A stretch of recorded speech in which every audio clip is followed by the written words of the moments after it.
Thank you so much. And we are running a bit over time, but I wanted to reinforce the expertise and knowledge on our next panel and ensure that they do have their full hour. So I'll try to be brief, although I do have a couple of comments.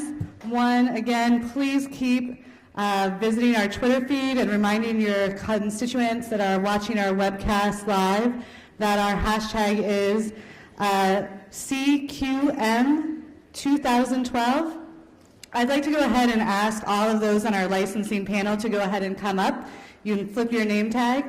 As I make these remarks, I hope everybody is still remembering some of the tools that we provided in the premise documents that we brought forward. I've really been excited by our last few panels that we've been able to stay high level with the experts in the room and stay at the topic of hand.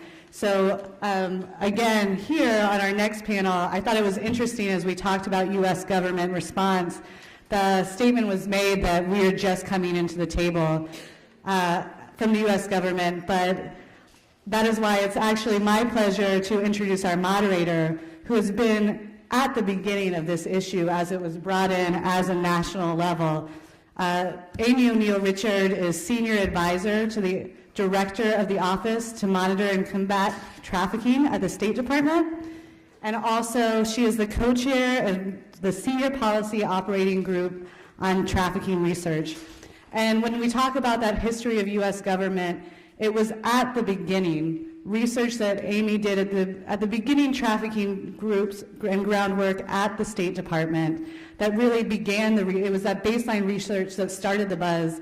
But we know at Shared Hope that it was so much of Amy who really continued that conversation and brought together and worked with NGO leaders to make sure that this continued to be a priority, that she worked with advocates across the country and engaged those on the ground doing the work. And our partners in this colloquium, ECPAT USA and the Protection Project, know that very well because she was instrumental in our work in 2006 when we convened the World Congress midterm review on the commercial sexual exploitation of children. And for that reason, we are so happy to have Amy moderating our current panel, which will continue that conversation that we began when we talked about identification and placement and looking at licensing and sustainability within our organizations. Thank you so much, Amy.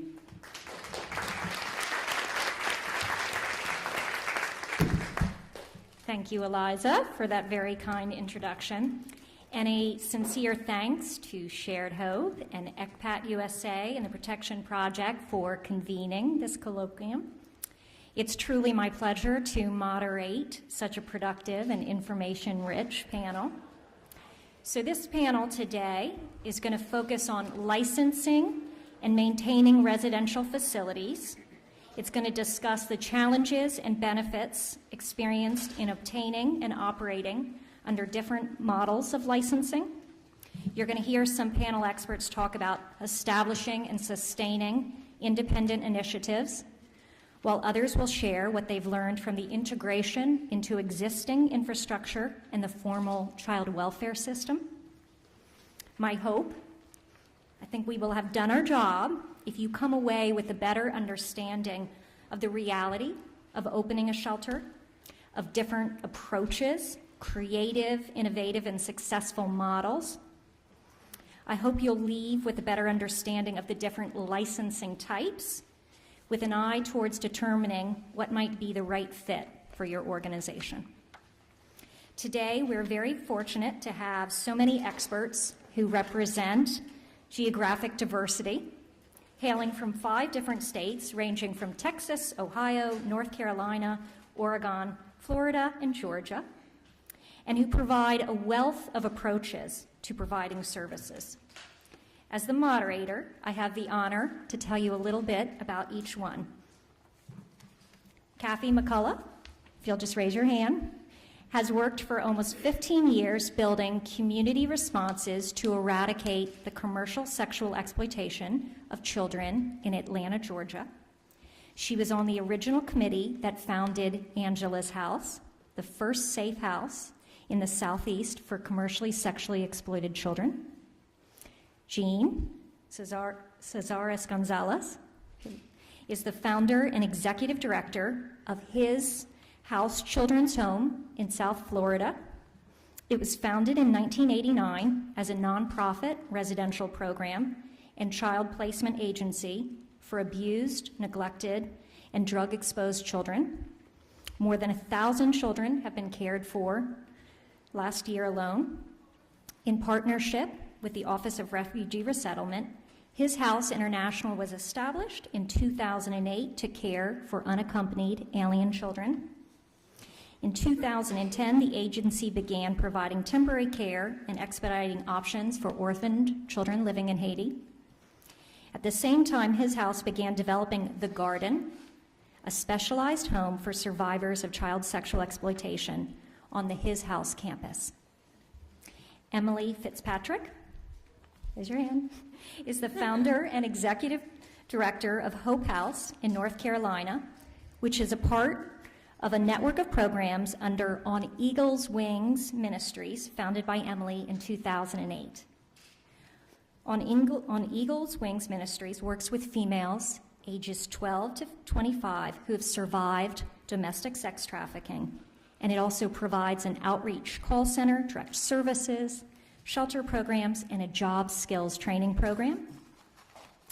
Kellie Armstrong has 22 years of experience in the child welfare public and private arena as a social worker, a trainer, an analyst, a consultant, a clinician, an administrator, and now as a consultant on establishing shelter care for survivors of domestic minor sex trafficking. She's also the former executive director of Freedom Place, the first domestic minor safe house in Texas. Marlene Carson is the founder of Rahab's Hideaway. The mission of Rahab's Hideaway is to assist at-risk teens and young adult females who have survived human trafficking. Challenged with the lack of shelter options for her clients, she secured a contract with a youth residential facility, the Rosemont Center, to develop their shelter program for survivors of domestic minor sex trafficking. And finally, last but not least, Dennis Morrow has been the executive director of Janus Youth Programs, Inc. since 1980. Janus is the largest provider of outreach and emergency shelter services for runaway homeless youth in the Pacific Northwest. Mr. Morrow operates the only emergency shelter, long-term residential home in Oregon for children who are victims of sex trafficking. Please join me in welcoming all of them.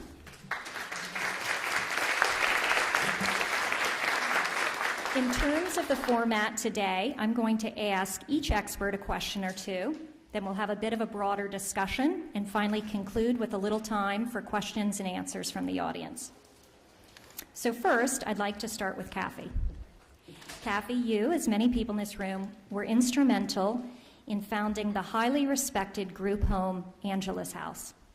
Although highly acclaimed, Angelus House eventually closed.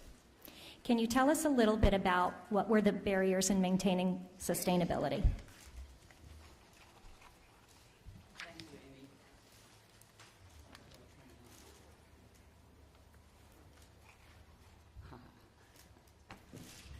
Thank you, Amy, and thanks to Carol and the Protection Project and Linda and Eliza and everyone. I've been looking forward to this day for a long time because I think what it does is it's amazing to be in a room where there are this many people working on it when you start from a time where there are just a few voices.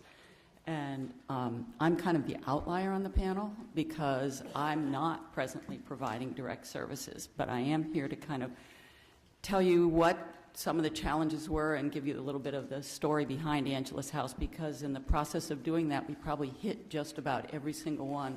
And hopefully the fact that it doesn't exist anymore is not part of what anybody else has to it lives on in the way that other organizations are working today. It started out as a 90-day shelter because there was no, as you know, no place to take these girls when they were unfortunately arrested. And so that 90-day shelter, the Juvenile Justice Fund was a nonprofit 501c3 that was started by the Fulton County Juvenile Court to serve youth that were coming through that weren't otherwise being served by the court and the programs that already existed. So this was clearly a major population where that was happening. So they thought, okay, well, we'll become kind of an emergency 90-day shelter, and we will provide those services. And the Juvenile Justice Fund was doing the hiring and the getting the people to provide the services. To start out with, we've had a wonderful donor that bought a house and sold it to us for $1. And so it became our house. We had to go through, licensing is one thing. We had zoning fights with the neighbors not wanting a house like this in the neighborhood. So there are all kinds of little, and sometimes not so little, things that kind of make it a process. After about 1.5 years, we had a couple of pieces of learning. One, 90 days wasn't long enough.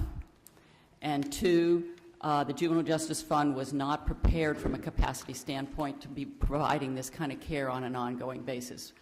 So we did two things. We changed our licensing and became a group home where the girls could stay for a longer period of time. And we also then contracted with a organization in Atlanta called Inner Harbor, and they became the ones that provided the service, and we provided the oversight because we were the ones at that point that knew what needed to be done with these girls, and Inner Harbor didn't. So this is sort of the not so blind leading the blind is what it kind of was at that point.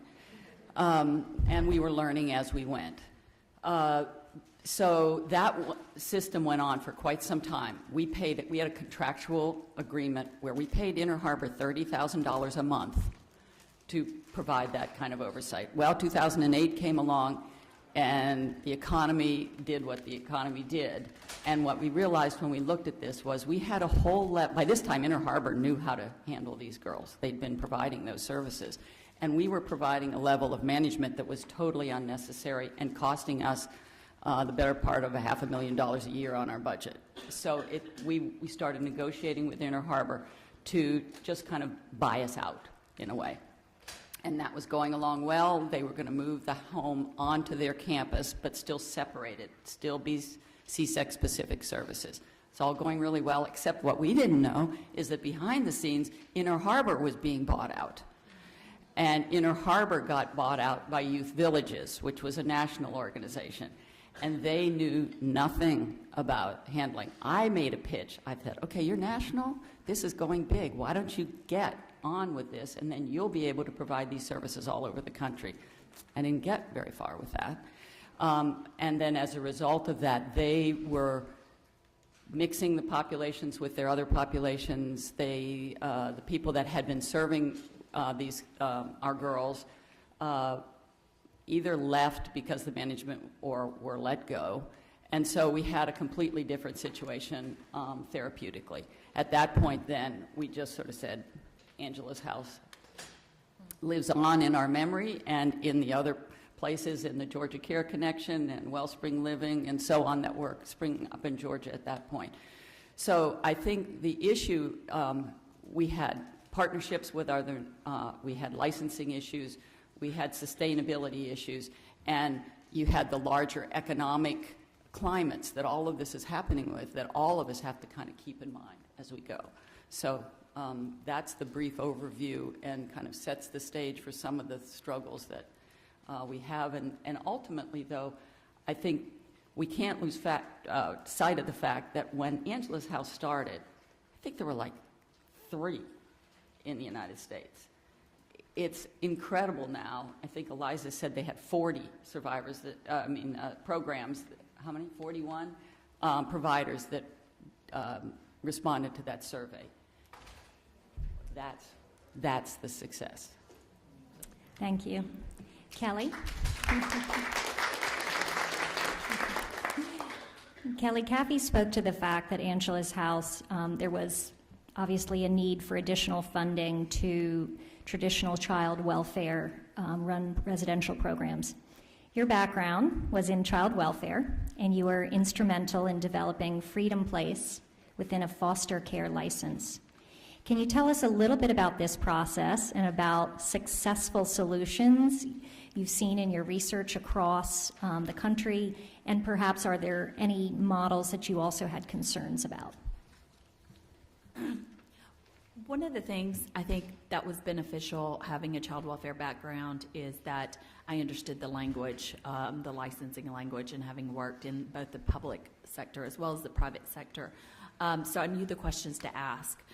Most of you all know that regulations are online, but a lot of things are written, but that doesn't necessarily mean it happens in practice. And so the only way to gain that body of knowledge is to have been in it and doing it. My role with the Child Placing Agency was the Chief Advancement Officer, so I did nothing but travel from state to state and get licensed with new programs. And so it's a specialty. So I think that when we had a task force in Houston that approached our Child Placing Agency, wanted us to look into this population, we certainly had an advantage. And I was the person that was put in charge. Where I was at a disadvantage is, although I'd spent 20 plus years working with abused and neglected children, human trafficking was not in my repertoire. So that was the catch up for me. Working with a lot of groups, they come to us, and I talk to a lot of organizations who have tons of experience in human trafficking, but they don't have the child welfare experience. So it's blending those two together, and everything from terminology to just systems of care is very different. We were able to look at what licensing options were available in our state in Texas. And so I examined all of them, from a foster home, treatment foster home, group home, independent group home, residential placement, and even a boarding school. Those were all options. And what I found in most states, you have an entire range of options that you can consider. And those options typically are determined by the number of children you want to serve, as well as the type of children.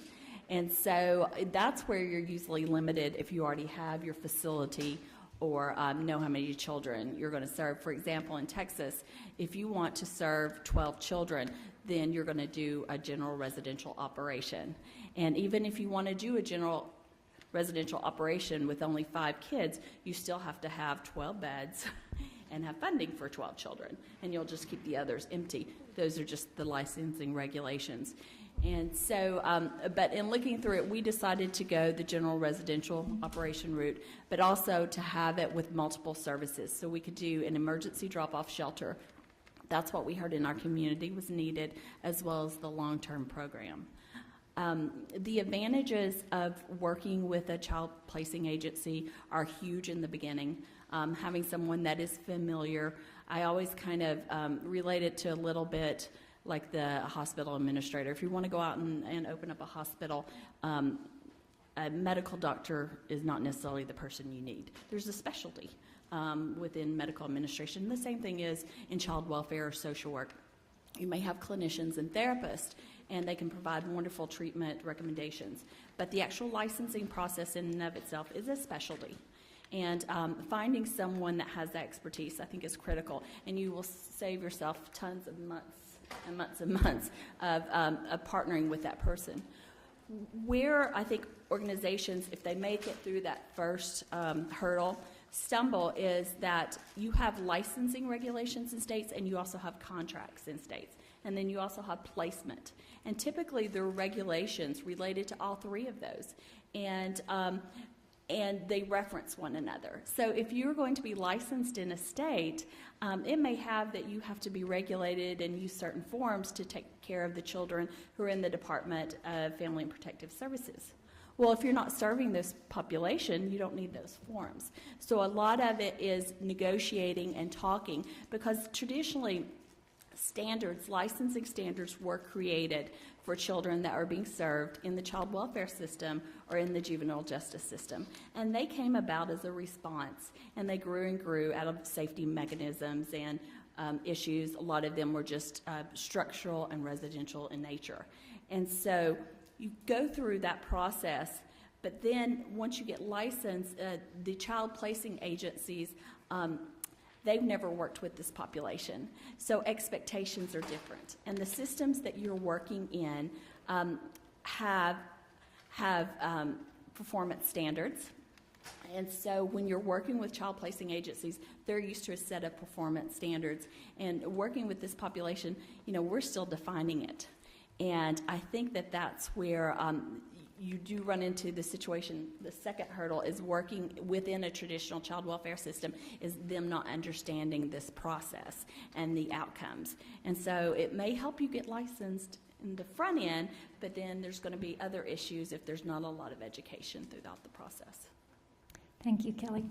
So I think I'll turn to Jean next, and I have a few questions. I'll get them all out there. Jean, can you tell us a little bit about how you plan to operate the garden as part of the His House licensure? And did you have to get licenses beyond what you already had at His House? And given that Florida has moved to a privatized approach to the child welfare system, do you expect this shift to have any impact on your licensing or operations for the garden as opposed to your license with His House when it comes to providing services to this population group?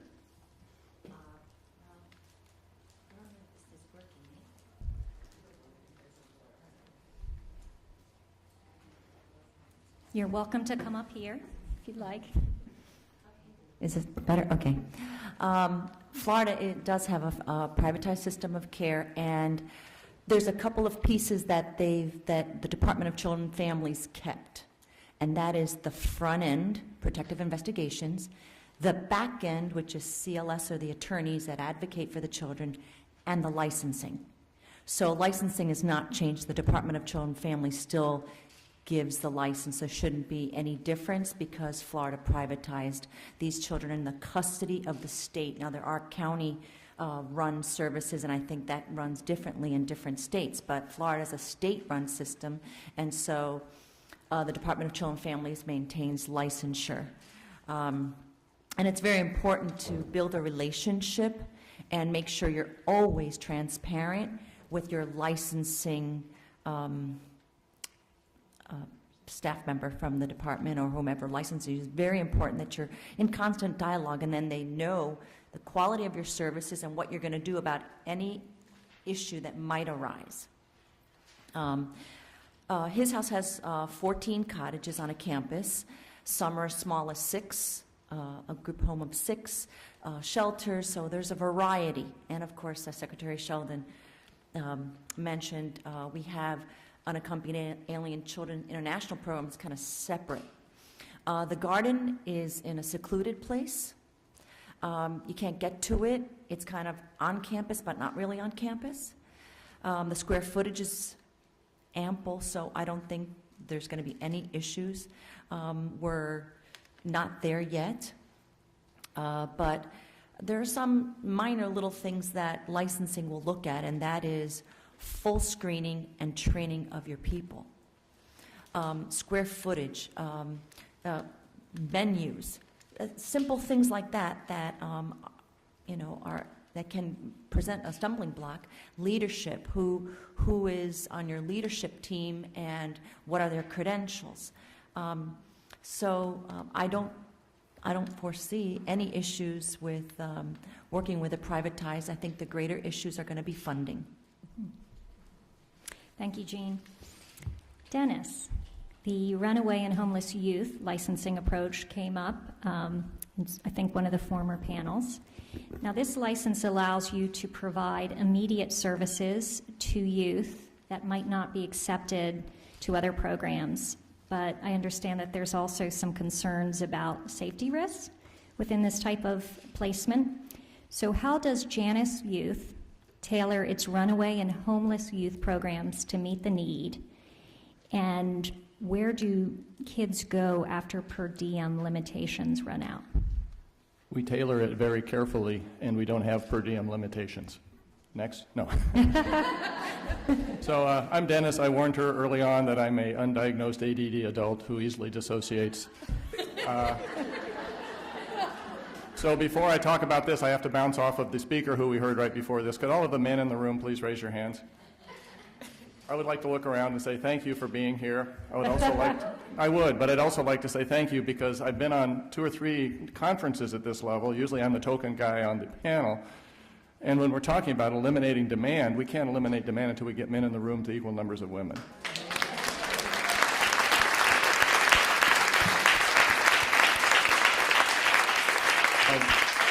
I've had this debate with some of my most serious feminist friends who says this is a women's issue, and I said, bullshit, this is a men's issue. And as long as it's a women's issue, we are not going to change the nature of it. So I'm going to ask every man in here, if there's one of these next year, to bring 1 or 2 guys back with you. I'd say 10, but let's just start with 1 or 2, because that would triple the number right here. So.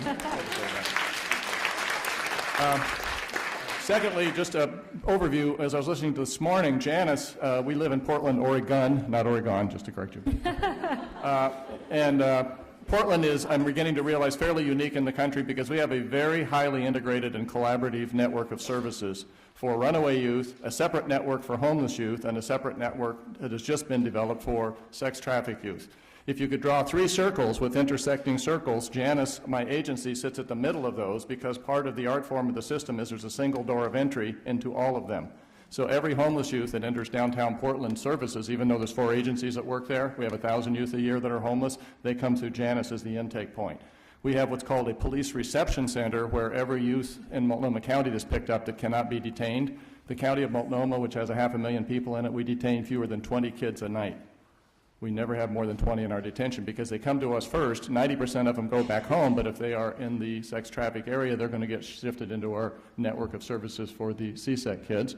And in the CSEC network, Janus was actually asked to coordinate a community planning process about 3 years ago. Portland is very late to the table on this. Dan Rather, if you've never seen it, he did a wonderful documentary called Pornland, which named us as the 2nd highest hub in the country.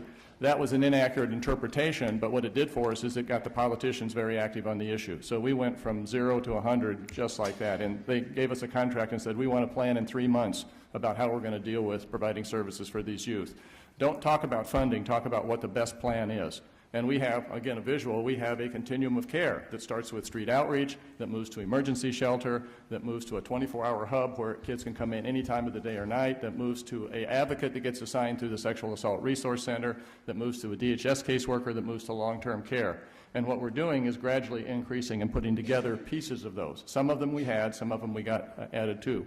Janus got given the job of initially developing the emergency shelter and then eventually developing what we call the long-term shelter. Janus is unique because we're not an agency, we are a collection of programs. We have 47 different programs at 20 different locations in Oregon and Southwest Washington. We run two runaway shelters in Washington and 1 in Oregon. We run 2 30-bed homeless youth shelters in Portland. We run 5 programs for the Oregon Youth Authority, working specifically with residential treatment for juvenile sex offenders.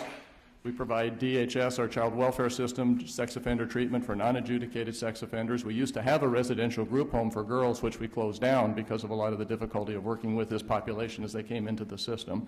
And we have tried virtually every, I'm not going to say we're successful, but we've tried virtually every model of care working with these children historically. 1985, we actually got a federal grant to do work with juvenile prostitution, which is what it was called then, and we recruited volunteer foster homes to be the homes for the girls.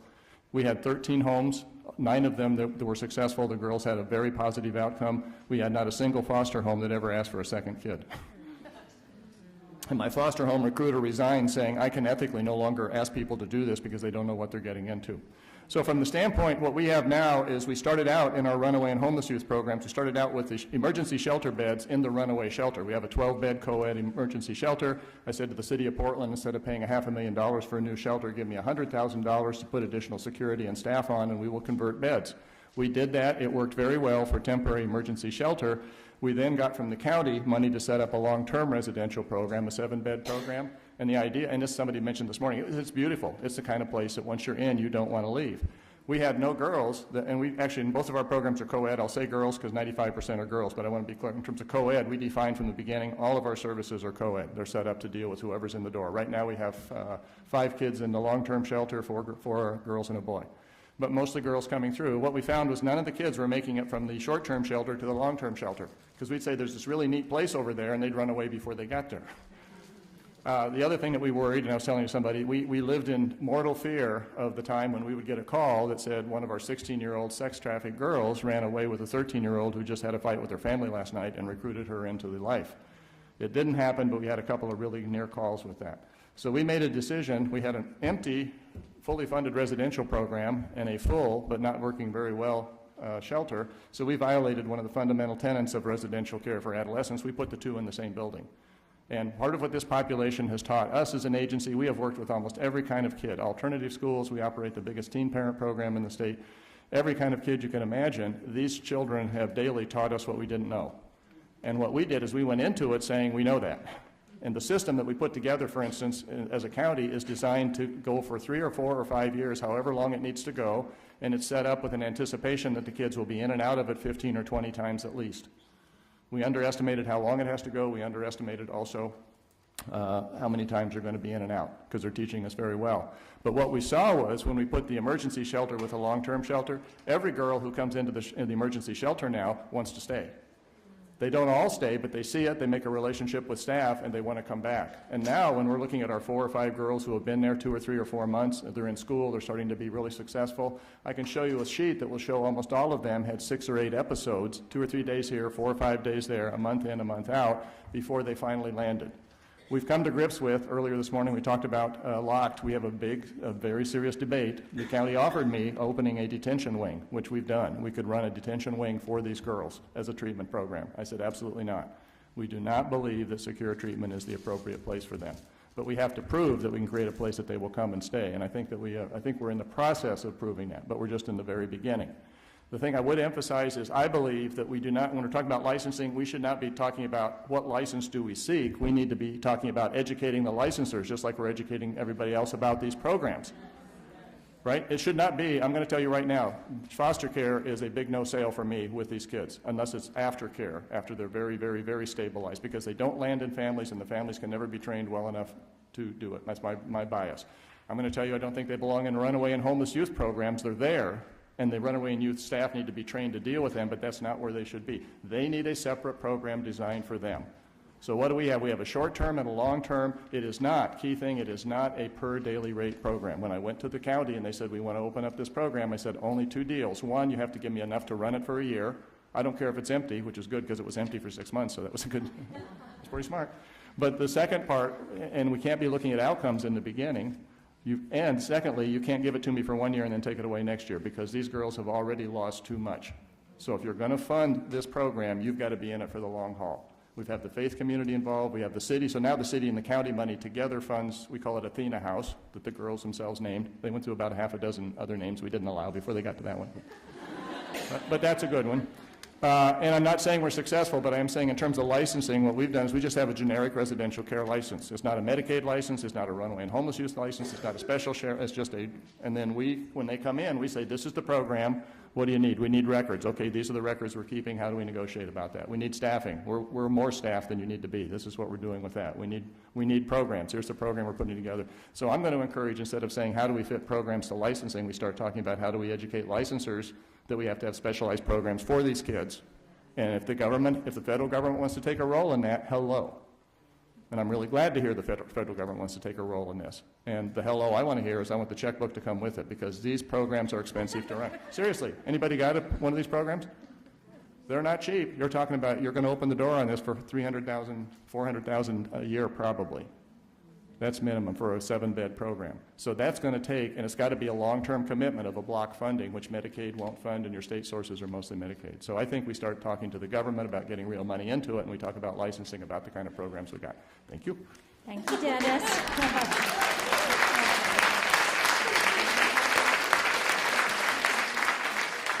By the way, I have 8 children, 6 of whom are girls and 3 of whom are teenage girls, so I take this issue very personally. Marlene, Rahab's Hideaway has traditionally served adult survivors. Your program is now opening to minors. So will your licensing allow you to serve adults and domestic minor sex trafficking minors? And if not, how will you best serve both populations? Also curious about your funding and if you've come up with any creative or innovative approaches. Okay. First, I'd like to say thank you. Thank you to Linda, and thank you to all the Shared Hope staff that has put this colloquium on. I enjoy personally coming here myself because I am a survivor, and I get to see all my sister survivors. So kudos to y'all. As doing this work, working on a grassroots level, we work very hard and very diligently and very tirelessly, sometimes without a lot of benefit to ourselves, without pay, without a lot of reward, except for seeing these girls coming into their own recovery and their own independence. So thank you for that. As far as Rahab's Hideaway, Rahab's Hideaway has been serving adult women since 2008. We have been very strategic in putting together community. And I'm telling, for us, that's just how it worked. We have over 1,700 volunteers, and that's almost unheard of. We have almost 1,700 volunteers that didn't just come with saying, I want to help, but they came with their money, they came with their houses. We have 5 houses that have all been donated. We have vehicles. All of our vehicles have been donated. We now actually own a restaurant where we hire our clients to get a job, skills, and things like that. Again, all which has been donated. So we have been able to pull the community in on this thing as a huge resource for us. As far as licensing, we did not have to have license for the adults. As long as we had 5 or less into the home, we didn't have to have a license. What we did was we partnered with a facility called Rosemont Center. Rosemont Center started in 1865 to serve marginalized women, in their words, in prostitution. And so we partnered with them. However, just like in Kathy's case, let me tell you this. We actually went in. They have 38 acres, 5 cottages, 10 beds per cottage. It's absolutely beautiful. Swimming pool, tennis courts, trust chorus. It's absolutely beautiful. School, clinic, everything on property. And then they were sold.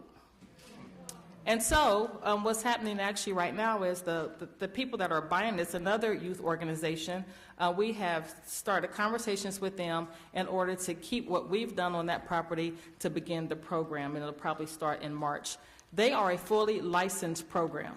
And so for us, that's the easy route to go.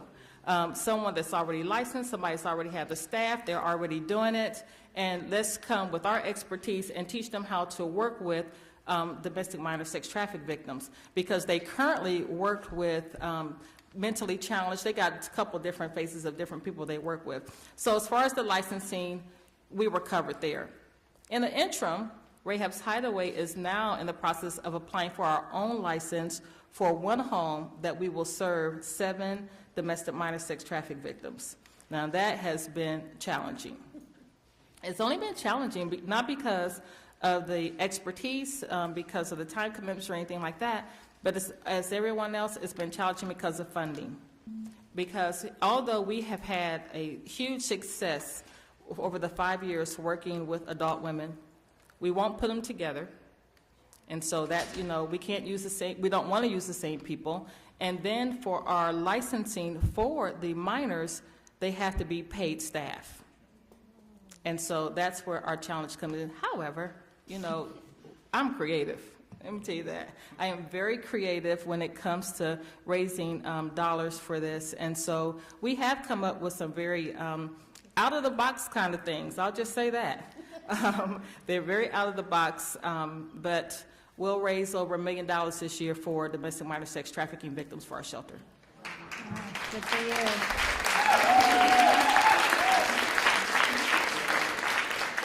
Thanks, Marlene. Emily, due to licensing restrictions, you originally opened Hope House under a boarding school licensing. You've since moved to a group license. Can you talk about why you originally chose to move forward with a school license, why you changed to licenses, and how this has impacted your programs? And also, are there any limiting restrictions with the new license that has changed your programmatic approach or limited the population of children that you're serving? So we did things a little bit differently in North Carolina, not by choice. So when we started in 2008, we went to DSS and told them our idea of what we wanted to do, and they thought we were crazy. And they said, we don't have kids like this in North Carolina, and we don't need a home like this. And I think they really just wanted us to go to a different state. And so I was just very persistent and knew that I knew that this is what we were going to do, and nobody was going to tell me no. And so I just kept asking, and they said, well, go to mental health. I went to mental health, and they said, why did they send you to us? We can't help you. Go back to them. So I went back to them. And I said, where are all these group homes? How are they licensed? And they said, well, we can give you 3 options: a runaway shelter, which would not be us because we're long-term, a maternity home, which every girl would have to be pregnant, or mental health facility, so every girl would have to be deemed mentally ill. And I said, we won't fit in any of those. And they were just kind of, well, sorry. And I said, well, there's so many group homes in North Carolina, and we're a faith-based program. How are all these other faith-based programs operating? And they said, well, they're boarding schools. Like, well, how do I do that? So they told me to go to the North Carolina Department of Administration, and so we set that up, and we began operating. About 2 years go by, and I get a call from DSS, and they say, we want to have a meeting. I said, great, let's come on over. So they came, and the Assistant Attorney General came, and they said, we've been hearing really good things about this program, and we've started learning about sex trafficking, and we would love to have this licensed. And they said, why aren't you licensed? And I said, okay. Well, I want to be. Tell me what I need to do. And they said, well, we have a license that we think will work for you. It's called private residential. And they said, you go through your policies and forms, and it takes a few months. You have to do some classes and all this. So we started that process, got it all finished. Took about 6 months to go through the whole thing, and got down to the construction review. And they said, you have one closet that's too small, and you're 2-story, and you have to build a stairwell on the outside of the home. So we can't give you the construction review approval because of these things. Well, we leased this home, so I called our landlord, and they really didn't want us putting this stairwell in their house, and we didn't have the money to build it anyway. And so I went back to DSS, and I said, I think we're just going to stay a boarding school. And so they were like, oh, I don't think they really liked it. They wanted us to get licensed. And so they said, well, maybe we can make a special waiver. And so we're still in that discussion. So that is to be continued, because right now we're trying to see if they will let us do something else. So all that to say, it is really good because of all of our conversations. The Assistant Attorney General, he came to me almost in tears, and he said, if I had never met you, he said, I've been doing this work for 20 years in the juvenile justice system working with kids. He said, this is going under the radar in North Carolina. And he said, you brought it to my attention. He said, I'm going to push that we make mandatory training for DSS and for CPS and make sure that these kids are starting to be identified. And so that was really awesome. The second good part about it is that we were just gifted a home in Charlotte that is 1 level, and we won't need stairs, and it has 6 acres, so there's room to build some cottages. So that is, really exciting. With that property, we are going to go forward with this private residential and then just see what happens with the other. With all that said, there have been pros and cons to each. It was very easy to get started. At the beginning as a school, we didn't have to go through a lot of the red tape. However, there have been 2 times in the past 4 years that we've lost placement because the way we operate, the guardian has to fill out the paperwork and get the girl into the program. There's been twice that girls have been in custody of the state, and the state will only place in a licensed facility. So they would not recognize a boarding school as a licensed facility. And both of those times, the girls were a really good fit, and they were so excited to come to our program, and we weren't able to take them. So that really stinks. The second part, I think that is a con of the licensing part. While I like the part that we're going to have the license in Charlotte, and we have that so we don't have to have that happen again, there is a huge con that we're up against right now, and that's the fact that they don't understand the importance of survivor leaders, because some of the survivors that work with us have criminal backgrounds, and so they're saying that they can't work with our kids now. And one of them is on staff, and she's a key staff person, and she is amazing. And so basically it's let her go, or we can't have the license. And so we're trying to work with them now about that as well to see if we can get her permitted with her background. And she doesn't have that many charges, but they say zero. You have to have zero, nothing on your record. And so that's a huge challenge. So we're trying to convince them how important it is to have survivor leaders. And hey, some of these girls that we work with that are going to be mentors are going to have things on their record. So we're still trying to muddle through some of this, but in the meantime, girls are still being helped and still being served, and that's the important thing. So, Thank you.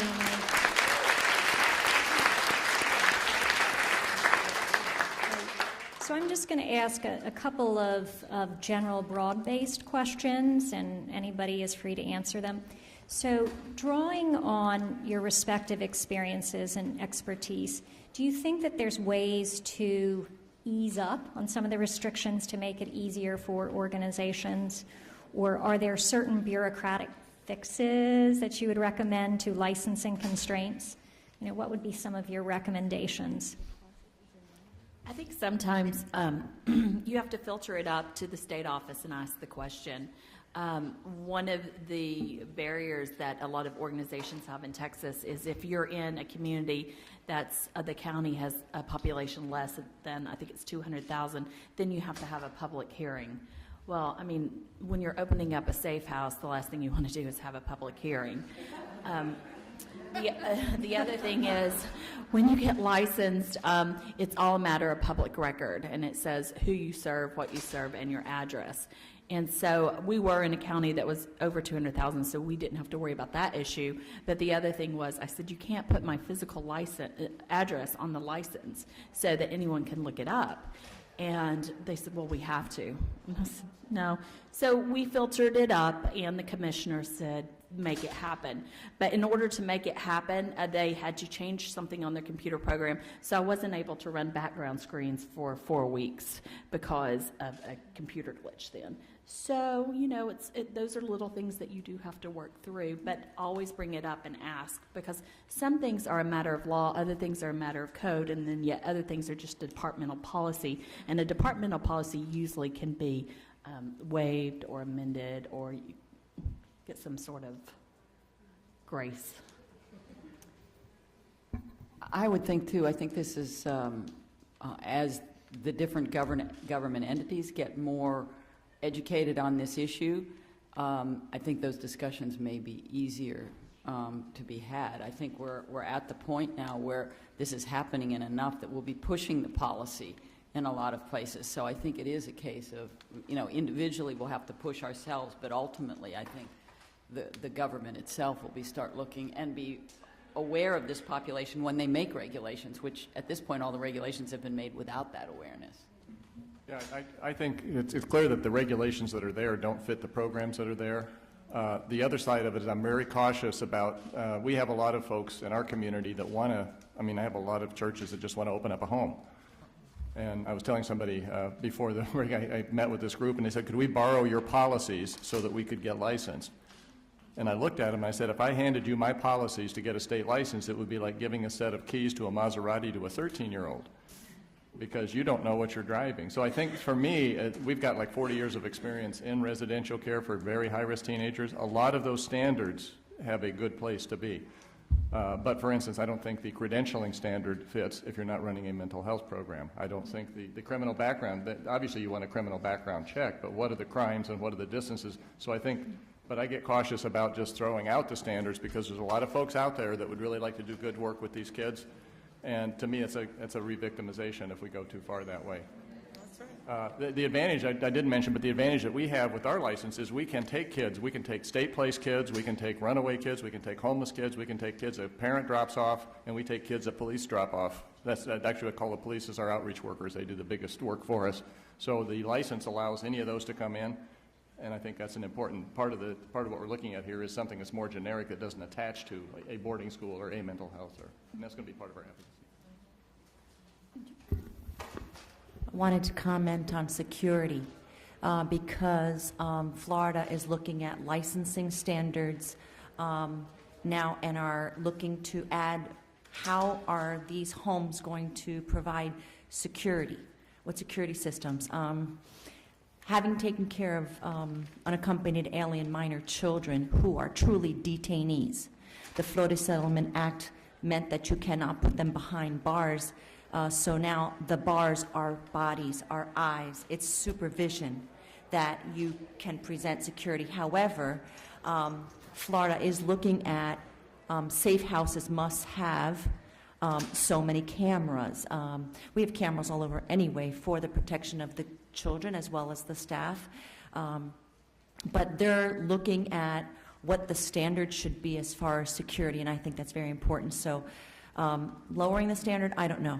I think, if anything, we should raise the standards and make sure that everybody's providing that level of security and safety for the kids. Thank you. I'm actually going to turn now to take a couple of questions from the audience because I think we're fairly limited on time. But it was so hard to cut anybody off because it was so rich in information. So if you will just raise your hand and identify who you are, that'd be helpful. Or not, if you prefer not to. I was curious, in particular, when you were licensed as a boarding school, what was the funding mechanism then for, as a non-licensed facility, where did the funds come from? And I'm also really curious how, for the gentleman from Portland, how you convince judges to agree to place kids there without it being a locked facility. Okay, so to repeat the question, she's curious about the funding mechanism regarding the boarding school, and also how you get judges to agree to place children in a non-secure facility? About the funding, we don't charge for our programs, and like Marlene, we have had really good community support and churches and private donors and individuals that have just come together to help. So, yeah, somehow, some way, the bills get paid. Yeah, and all of the kids at our placement are voluntary placements. They either sign themselves in or their ward, their guardian signs themselves in, but that can be the state. Judges have nothing to do with it because in Portland, we don't detain, we don't arrest the girls. And part of our philosophy is that we do not detain kids that have not committed a serious person-to-person crime or have an outstanding warrant.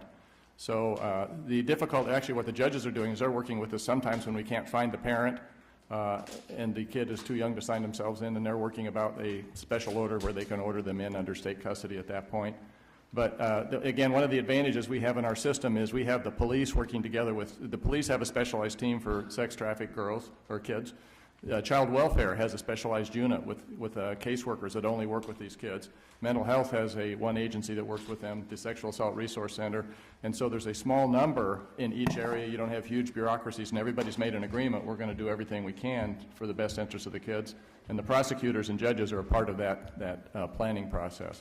But part of that's a little difference in the law, which is we detain. Remember, 16 kids last night were in detention in Multnomah County.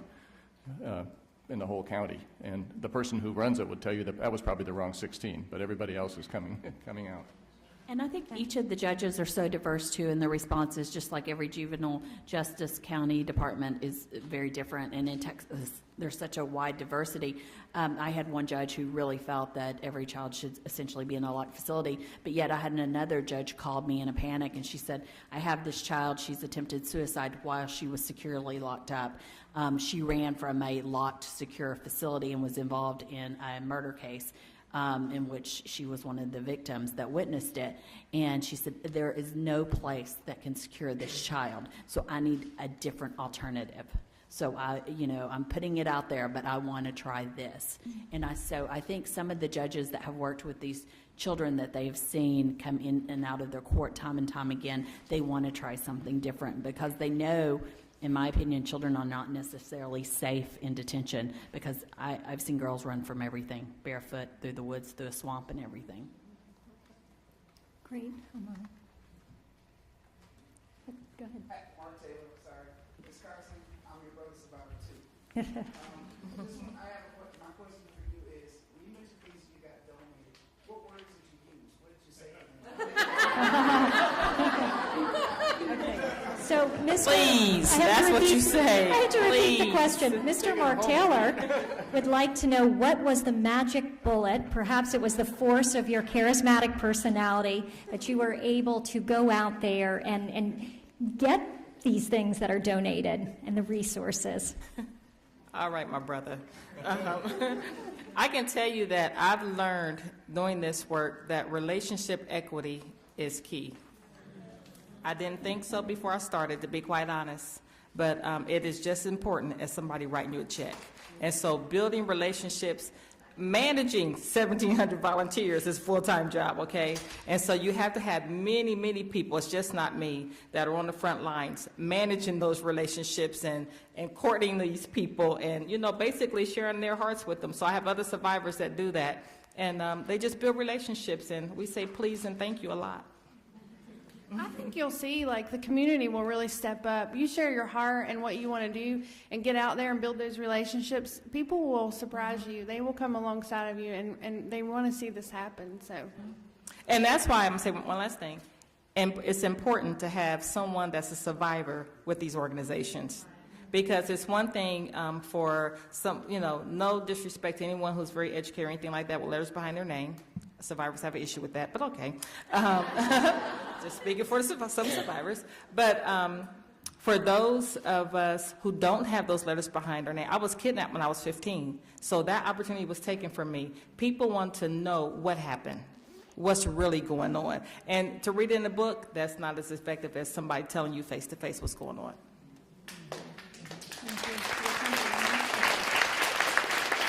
We have time for one more question. I know there was one in the back a little earlier. Yes, ma'am? Marlene, your program is such a beautiful example of an empowered survivor doing great things. And as a social movement, I think we all need to be thinking about the empowerment factor. And I was just wondering if you could tell us some of the good facts you've seen from being a survivor leader and having survivors work in your program. Thank you. I absolutely can. One of the greatest things that have helped me, first of all, it took me 30 years to tell my story. And so I think it's been a trick for people to tell us, don't say that. They don't want to know that. Well, people really do want to know.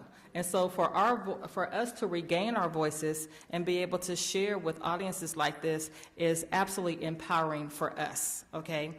Secondly, in my program, one of the girls that reminds me of some that you probably dealt with, she came to us when she was 18. However, both her parents died before she was 10. And so a pimp got a hold of her at 13. From 13 to 18, she was in the trafficking situation. When I met her, this girl was arrested, but she, for 8 months, had lived in a big green dumpster right behind our children's hospital. Right, and she packed it with paper and plastic and things like that. And when I got the call to go see her in jail, they told me 3 things. She's a runner, don't invest in her, and she's schizophrenic. Well, this girl was on 8 psychotropic meds. Can I tell you, 14 months later, you can see her, matter of fact, she's getting ready to be on Oprah, but you can see her, just Google our website. 14 months later, she graduated valedictorian. Right, you know, so things like that.